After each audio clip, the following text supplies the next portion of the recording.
Hello, and welcome to this another exciting episode of the Rogue in Disguise North American community contributor for World of Warships Blitz. And if this is your first time here or been here for a while, make sure you hit that like button.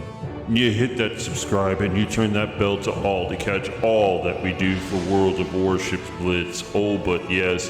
And today, we are talking about the Rio De Janeiro. Oh, but yes. So let's dive right into it and find out everything that you need to know about this ship. And let's get it on. Oh, but yes. What's happening, everybody? It's the Rogue in Disguise here. Look. Let's cut to the chase here, man. We want to know what's up. And honestly, ladies and gentlemen, this is an interesting ship indeed. Let's talk about it. All right, so let's get into what we need to know.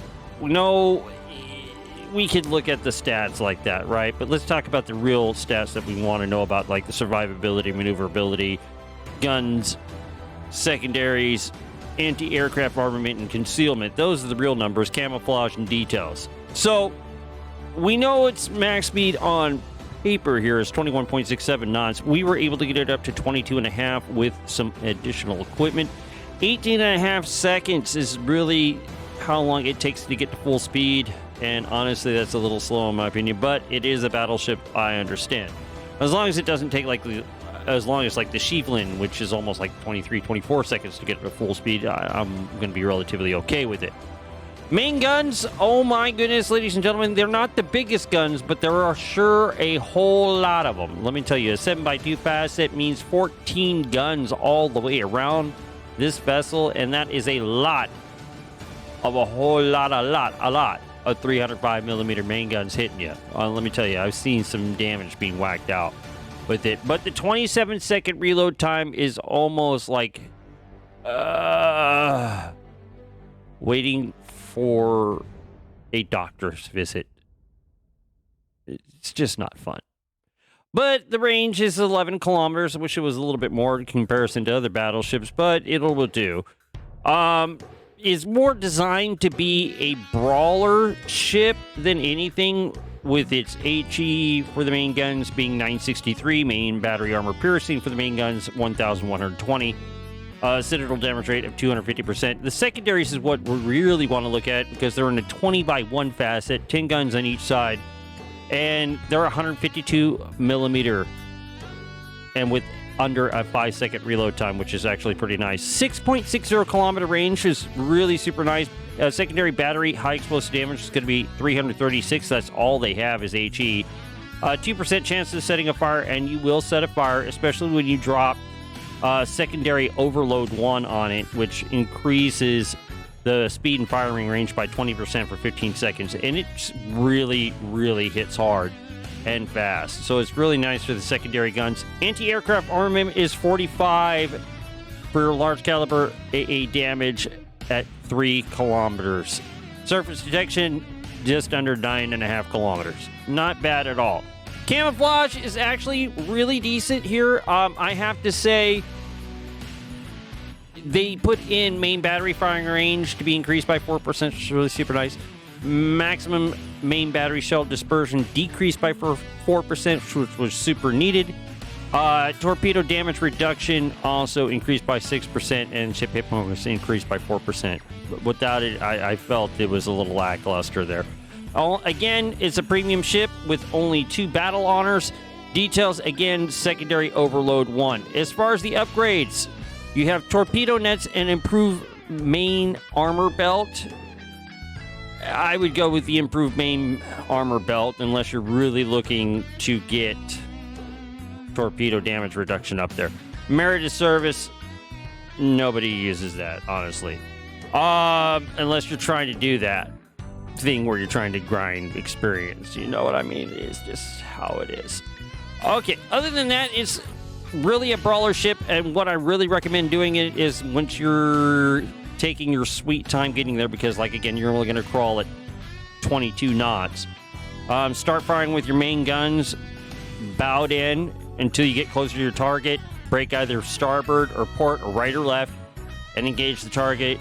Yeah, you're going to have to expose a lot of broadside in order to capitalize on the secondary overload 1 and all the secondary guns that are on this vessel. The only thing I really kind of have a gripe with is that the Sheepland has auto secondary guns that are 80 millimeter. I think this vessel would have been really, really super nice with maybe like some 72 millimeter auto secondary guns, because the 152 millimeter secondary guns is pretty powerful enough. So I think like some 72s would be a nice finishing deal, probably dealing about 136 damage or something like that.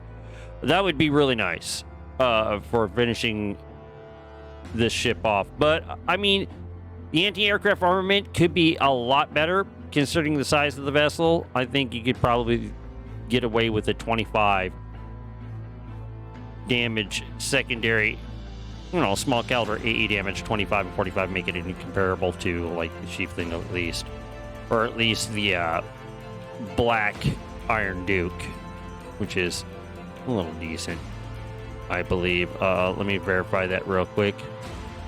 Yeah, 72 and a 91 for the Black Iron Duke, which is also a pretty nice vessel as well. But honestly, in comparison to it, I think the closest vessel that I would compare this to would be the Derflinger. Yeah, and honestly, I think it has a little bit better anti-aircraft armament than anything 81 and 35. So they really did it to where aircraft carriers, I mean, it has some, but I wouldn't get away. I would have at least a cruiser with me with some decent AA coverage if there's a carrier vessel. So I'd be really careful with that factoid.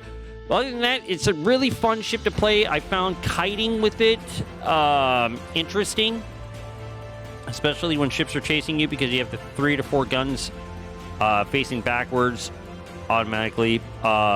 If you got to maneuver in just a way in order to utilize more guns, but other than that, the 3 guns shifting back and forth really just the aspect of version of it is pretty fun. Bowing in, bow tanking, I didn't feel like bow tanking is an option with this ship, just because the way it is. It's just not a bow tanking battleship. It's just not. You can get away with a little bit if they're within that 11-kilometer range, using 3 to 4 guns if you're going back and forth a little bit like that. But it's really more designed to be a brawler. Get in there and get it done. And now, if you couple yourself with the Derflinger, yeah, roll with it. You're going to destroy anything. Literally, just you and a Derflinger or a Veribus Unitas. Let the Veribus start the long-range attack, and as it close in, you begin your barrage, and then secondary is going to be just murdering on anything.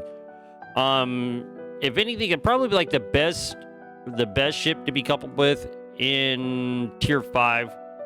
I would have to say the Derflinger. That would be your like really sister ship in that battle. If you find somebody with that's on your same team, get with that guy. You're gonna just mow down anything. Just because the Derflinger's got secondary overload too, so you're gonna roll up on each side of any target and just. It doesn't matter which one you're shooting at. One of you are going to kill that ship, honestly. So, brawler ships are going to be more and more apparent. So, I feel this is either going to be a sniper ship game or going to turn it into a brawler ship game. And I feel like this ship is definitely falling in line with the brawler ship line. So, I feel that brawling is a lot of fun. And I think this ship falls perfectly into that line of fun, honestly. Rio de Janeiro, welcome to the fleets of World of Warships Blitz. Oh, but yes, I can't wait to see you on the oceans and available to the public. I'm lucky to have a press account and got access to it early, so if you're seeing this video, oh, but yes, it's nice. So until the next video, guys, check out the link in the description, my Linktree link. Takes you all to my social media sites and when we're doing everything, oh, but yes. And check out our live streams on Facebook. Oh, but yes. Until the next time, guys, be well, have fun.